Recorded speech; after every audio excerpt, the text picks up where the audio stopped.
everyone, and Merry Christmas. Thanks so much for joining us for our News Center Maine Christmas special. I'm Amanda Hill. Tonight, we are taking a look back at some of our favorite stories of 2021, from out-of-staters discovering the beauty of Maine during the pandemic to a dog finding her forever home after spending years in a Maine shelter. A look back at all of the good. We begin tonight with a story that got national attention. People from all around the country fell in love with 101-year-old Virginia Oliver and her incredible work ethic. She's a lobster woman from Rockland who still gets out on the water several times a week. News outlets, big and small, all over the country have talked about her, but our Beth McAvoy was the first reporter to share Virginia's story. Virginia Oliver has spent more than a century working on and living close by the water.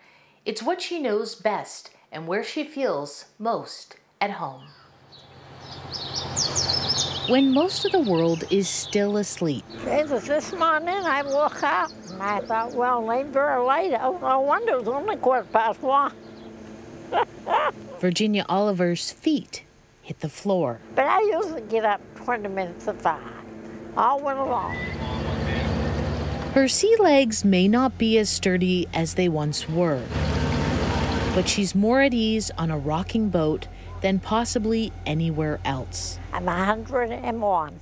Virginia, or Ginny as her friends call her, has been lobstering the waters off Rockland on and off for the last 9 decades. They call me the lobster lady. She doesn't do it alone. 15 years Mac and I have been lobstering. See, my husband died 15 years ago. Her 78-year-old son, Max, Maxwell Eugene Oliver Jr. drives his late father's boat. You know, I'm getting old too. My husband always said, well, she's a boss. And I said, might as well be me as you. Her husband put the boss's name on the vessel. Well, that's what he wanted to name it, so I said, well, all right.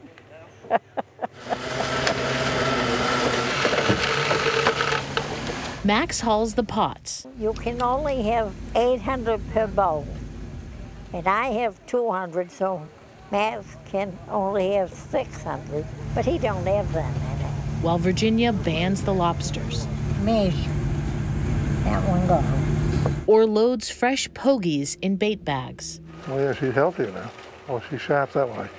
Yeah, nice. Oh, she's good all over. Mother and son working in quiet harmony. My father was a lobster dealer, and he had fish wares, you know, sardines, the factories. Lobstering has always been a family affair. Always went lobstering with my brother. When she was just 8, she started to fish. I was born on Clarendon Street, and I lived on Clarendon Street. I still do. Not the same house. So all I've ever lived is in Rockland and on the island. Salt water and sea air running through her veins. I worked at Bonavata, that printing place in Rockland. I worked for 18 and a half years. One day, her husband arrived from lobstering to find Virginia home early. I had a yard full of clothes hanging up. He said, how come you got you washed? I thought you went to work. And I said, I did, but I just quit.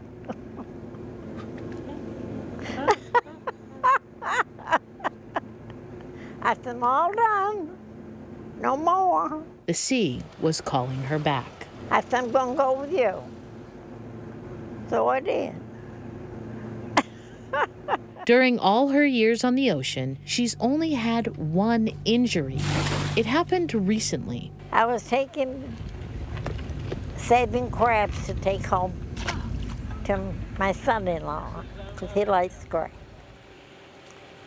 Well, that crab bit at me, and I had to have 5 stitches. It would have bit the end right off and been a bone in my finger. The doctor tried to admonish Virginia. He said, well, what are you doing lobstering anyway? That's because I want to. I didn't care if he was a doctor or a boy. Well, if she had anything to tell you, she would tell you. Oh yeah, all business that way. Yeah, don't hesitate either. That was Beth McAvoy reporting. Virginia says she eats lobster at least once a week during the summer. She prefers her lobster roll with a grilled bun, a little mayo, and nothing else. And from lobsters to gorillas, video of a new mom from Maine bonding with a gorilla also made national headlines this year. In the spring, Emily Austin from Jefferson visited Boston's Franklin Park Zoo with her 5-month-old son, Canyon.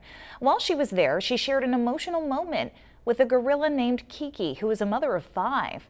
Kiki sat on the other side of the glass while Emily held Canyon, and the two mothers shared a connection. At one point, Kiki even brought her own son, Pablo, to the glass. Emily called it a once-in-a-lifetime experience. When I walked into the zoo that day, I never could imagine that we would have had that experience. It was so beautiful, and we walked out like just over the moon. And we had so many people stop us and tell us that was the most beautiful thing we've ever watched. And it was so touching. It really was. Like, you could feel the emotions were like just in the air. Emily says Kiki interacted with her and her son for well over 5 minutes. She says she hopes to visit the zoo again soon to try to connect more with Kiki. All right, we have more stories to share. Coming up next, a young cross-country runner breaks a course record, then does something selfless to recognize another runner. Our News Center Maine Christmas special will be right back.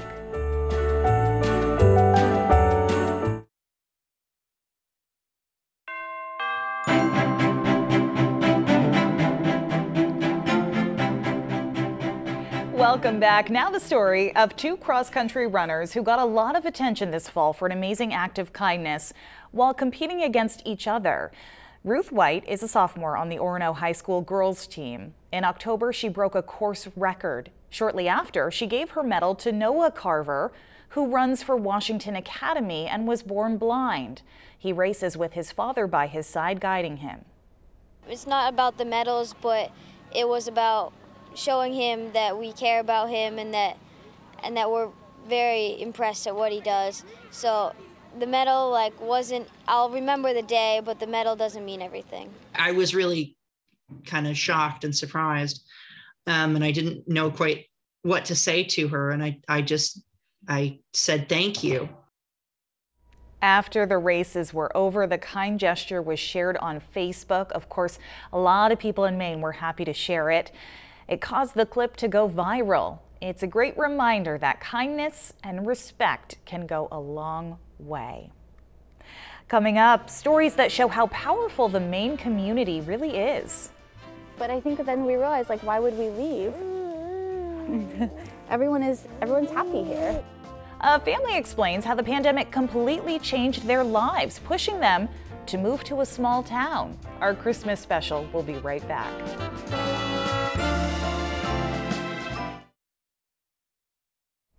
Folks from all around the world visit Maine for its natural beauty and quaint cities and towns, but the people who live here know that Maine's sense of community is what truly makes it special. During the pandemic, lives slowed down, and many from away found themselves getting comfortable with Maine living. Our Dawn Kerrigan met a family who moved to Round Pond from Boston and never looked back. And the great thing is, this is not staged. This is truly what we do. Yeah. Nice. All day, every day. Spring and a side yard. A perfect combination for little Ted Reno and for his mom and dad, Hope and Matt. Before COVID, they never imagined this house in Round Pond would become home. Absolutely, I would say we were not planning, especially in mid-March, on coming up for the rest of our lives. They were all living in a small condo in Boston, actually vacationing in California when the pandemic struck. And I remember this man just coughed right as we walked past him on the sidewalk. And I was like, I can't keep this little guy safe. This is crazy. How are you supposed to stay away from people when you physically can't? They quickly headed to Mid-Coast, Maine, where Matt's parents have a summer cottage in Bristol. Yeah. Hope was pregnant, and after little Piper was born at the local hospital in June. The nurses, the midwife, everyone was just so amazing. They got the idea to stay. But I think then we realized, like, why would we leave? Everyone's happy here. Just 2 weeks later, they were house hunting and found this place in the heart of the village of Round Pond. We have really good internet here. And that was the key. Matt has his own online company selling foods and safety gear and office supplies to other businesses. I really enjoy the work, and I can do it from anywhere. Which now means a workspace and a stool in the garage.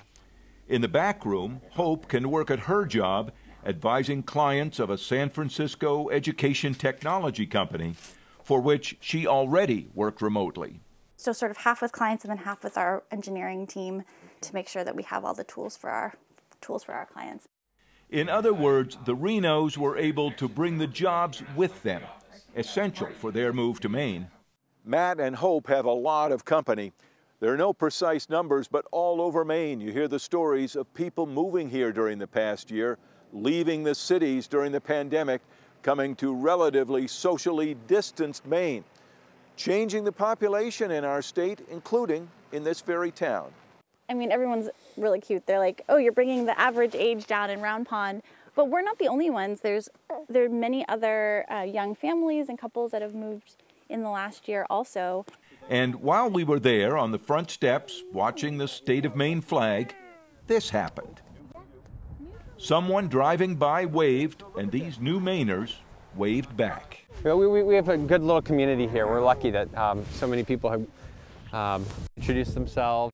There may be hundreds of families just like them around the state right now, drawn here by the beauty, the quiet, the relative safety, helping bring new life into our older towns. So, are they here for good? We might need to have a little getaway next winter, but other than that, I don't see any reason that we need to leave. I think we feel very much at home here. There's a sense of community. An Easter dump. Maine, after all, can do that to you. In Round Pond, Don Kerrigan, News Center, Maine. While the Bangor homeless shelter was temporarily closed earlier this year, members of the community stepped up to help, providing meals. Among the volunteers was a family that had a personal connection to the cause. News Center Maine's Carly Dion introduced us to them. Meet the Dias family. After seeing the Bangor area homeless shelters call to the community on Facebook, taking action.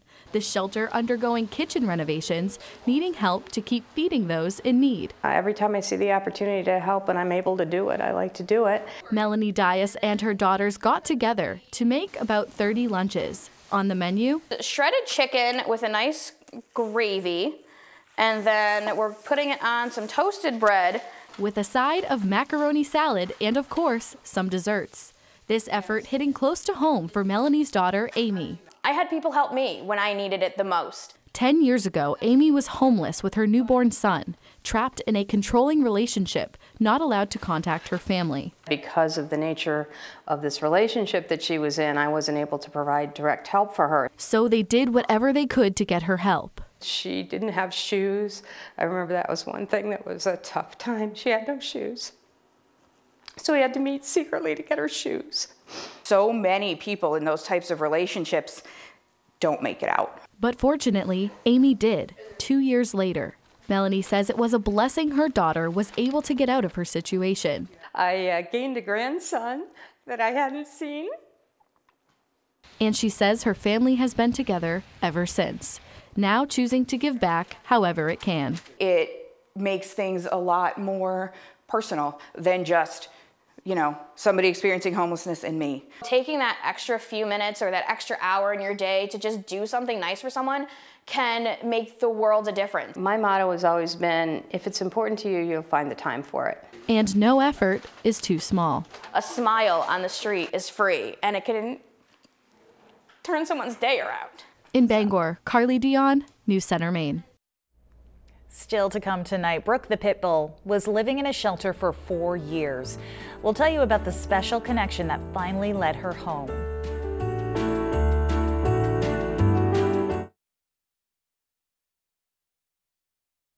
It can take a long time to figure out where you belong. Sometimes environments aren't right for you. Sometimes you're not ready for the environment. But with work, time, patience, and love, it is possible to find a new place to call home. Here's Peggy Kaiser with a story about a sweet dog who finally found her people. Like a lot of dogs who show up at shelters across the state, Brooke arrived with an animal control officer and not much information.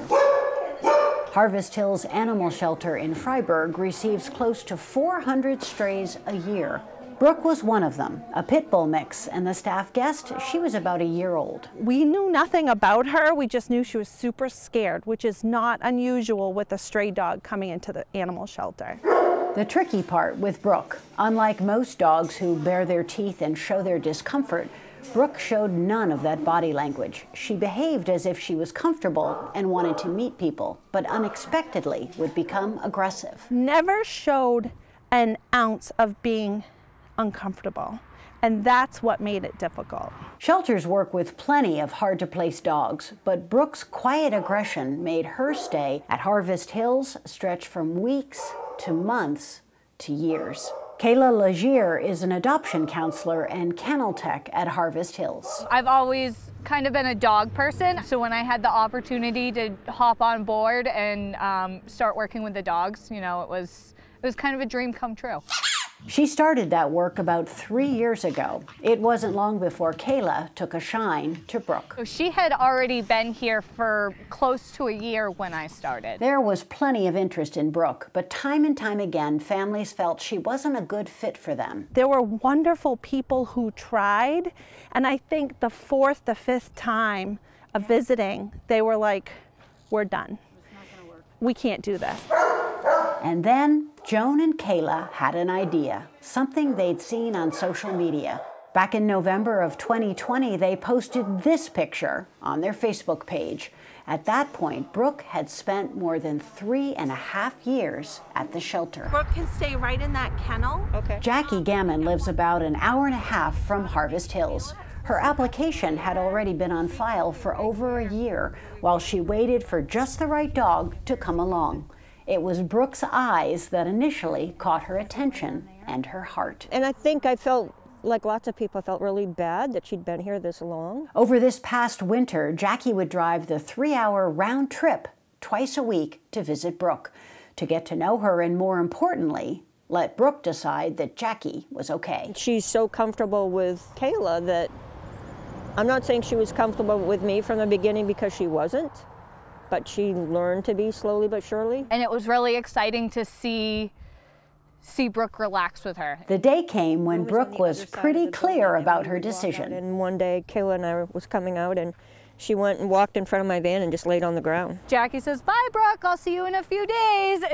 And Brooke lays down in the middle of the parking lot, refuses to move. I had to coax her with treats to get her up into a yard. So I think that was kind of the point where we all knew that she was telling us she was ready. So Brooke has been living now with Jackie for about 10 months. So our Peggy Kaiser reached out to ask how the two were adjusting. And Jackie said, quote, "Brooke is doing well and has settled in well. I have to admit that at times I almost feel as though she is human. She loves her early mornings next to the wood stove and will wait for me to move her bed in front of it." Jackie goes on to say, "She also is quite fond of my mom. Of course, that may be because she gets treats each time she sees her, but she looks each day to walking near mom's house. We both have grown accustomed to running errands together each week, and although she sits in the van, she will sit on the seat waiting for me to return." Love it. Our News Center Maine Christmas special will be right back with a breath of fresh air.